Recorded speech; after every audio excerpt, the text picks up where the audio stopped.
हर हर महादेव। देवों के देव महादेव जी के चरण में प्रणाम करती हूँ, मेरा प्रणाम स्वीकार हो। माता गौरा पार्वती के चरण में प्रणाम करती हूँ, मेरा प्रणाम स्वीकार हो।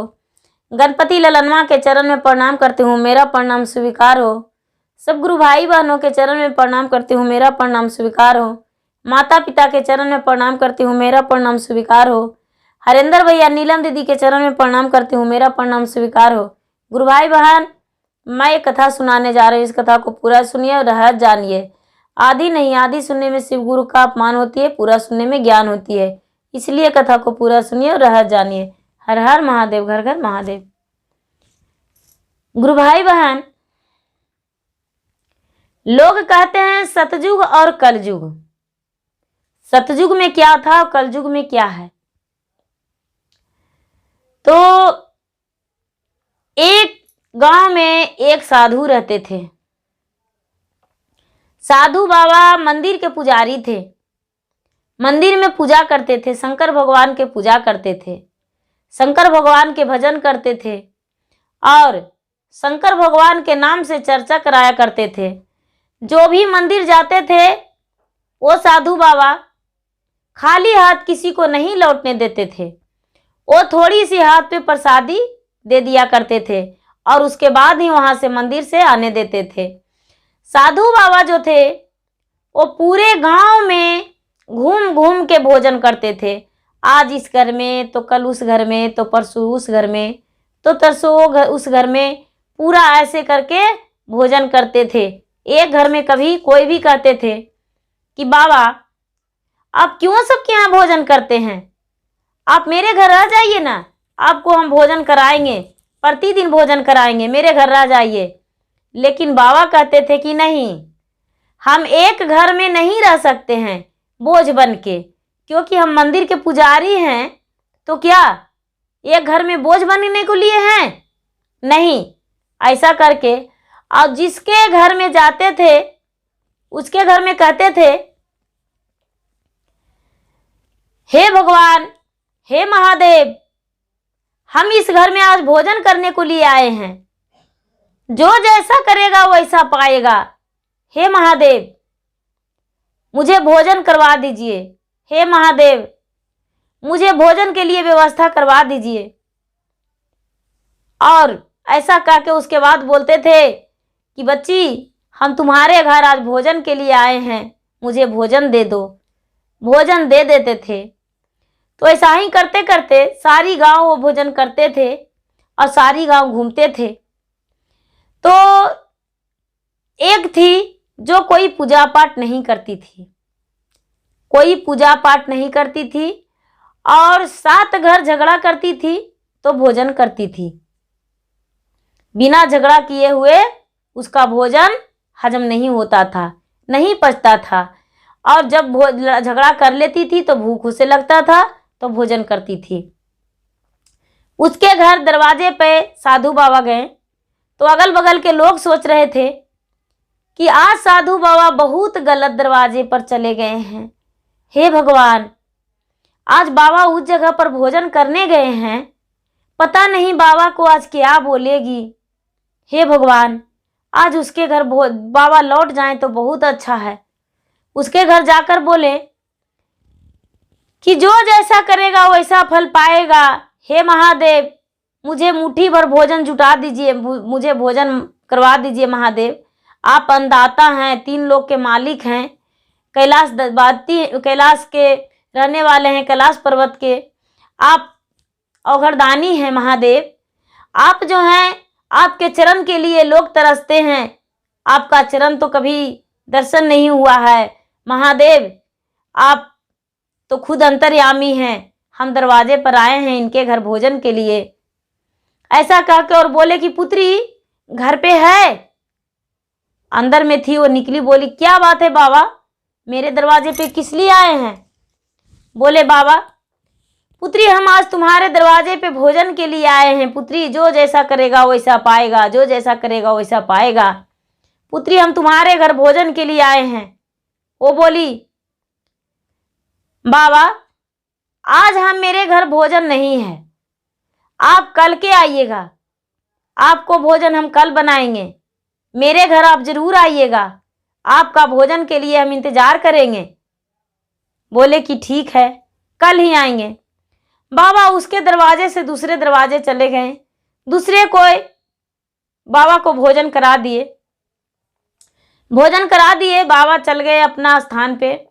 जब सुबह हुआ तो बाबा उठे, उठ के और स्नान किए, स्नान करके अपना क्रियाकर्म करके स्नान किए, स्नान करके और पूजा पाठ किए, पूजा पाठ करके भजन कीर्तन करके और चले गए उसी के दरवाजे पे। उसी के दरवाजे पे चले गए तो जाकर बैठ गए और भोले दानी कह के अपना पुकारने लगे और पुत्री पुत्री कह के बोले। तो उधर से निकली, बोली कि हाँ बाबा भोजन तैयार है, चलिए भोजन कर लीजिए। वो भोजन करने को लिए बैठा दी बाबा को और खीर बना दी। भोजन में खीर बनाई और बाबा के आगे परोस दी। 2 थाल में खीर लगाई, एक अपना पुत्र के लिए और एक बाबा के लिए।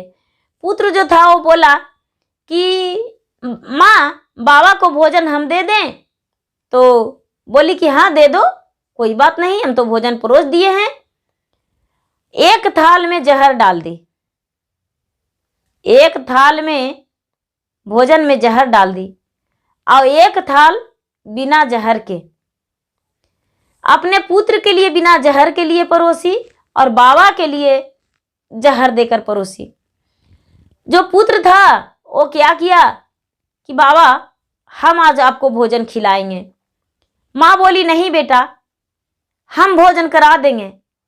उसको याद आ गया कि हम जहर देकर एक में परोसे हैं, लेकिन जब तक थाली इधर से उधर बेटा कर दिया था। जो जहर वाला थाली था वो पुत्र के मिल गया और जो बिना जहर का थाली था वो बाबा के मिल गया। बाबा भोजन करने लगे, वो लड़का भी वहां पर बैठ गया भोजन करने को लिए। इतना ही में उसको पति भी कहीं खेत खरियान में थे तो वो भी आ गए। वो लड़का बोला पिताजी भोजन कर लीजिए, खीर बनाई है माँ। बोले कि अरे आज माँ खीर बनाई है। बाबा पे नजर पड़ा तो बहुत खुश हो गए उसको पति और कहने लगे कि अरे आज मेरा घर का सौभाग्य है कि आप मेरे घर भोजन करने आए हैं, बहुत खुशी का बात है। बैठिए बाबा, भोजन कर लीजिए बाबा, प्रेम से भोजन कीजिए, भोजन करके बैठिएगा थोड़ा देर। ऐसा करके और वो भी अपने पुत्र के साथ भोजन करने को लिए बैठ गए।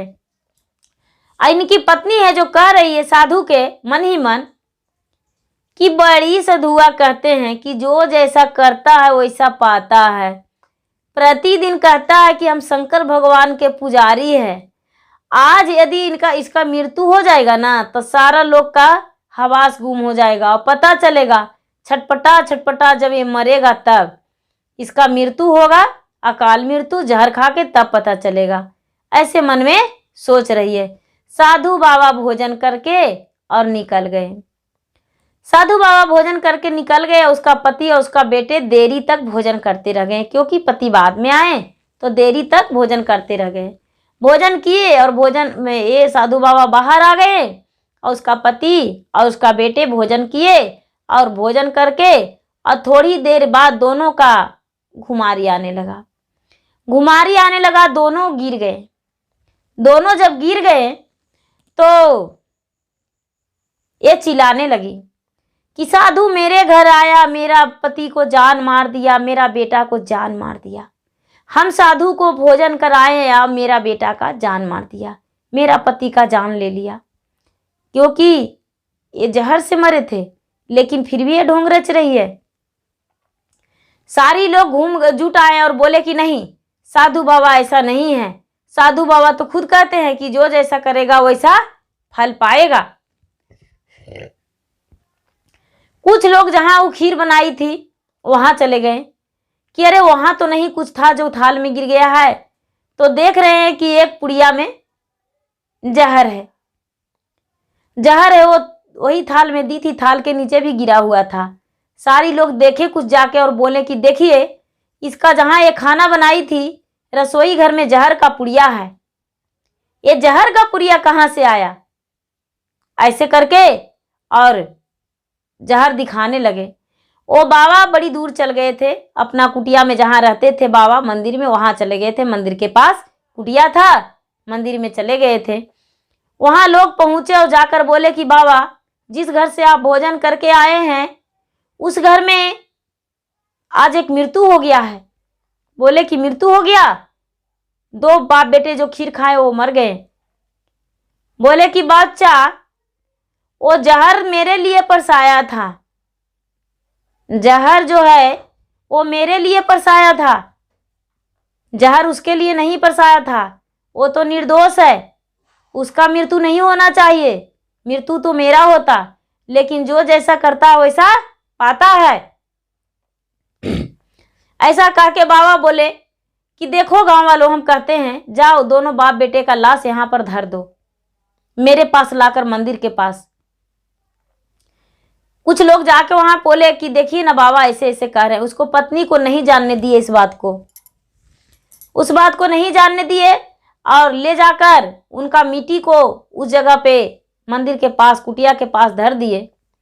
बाबा ने कुछ जड़ी निकाले अपना थैली से और महादेव के पास चढ़ा दिए जड़ी को, महादेव के पास चढ़ा दिए जड़ी को, और बाबा पीस के और दोनों बाप और बेटे को जड़ी पिला दिए।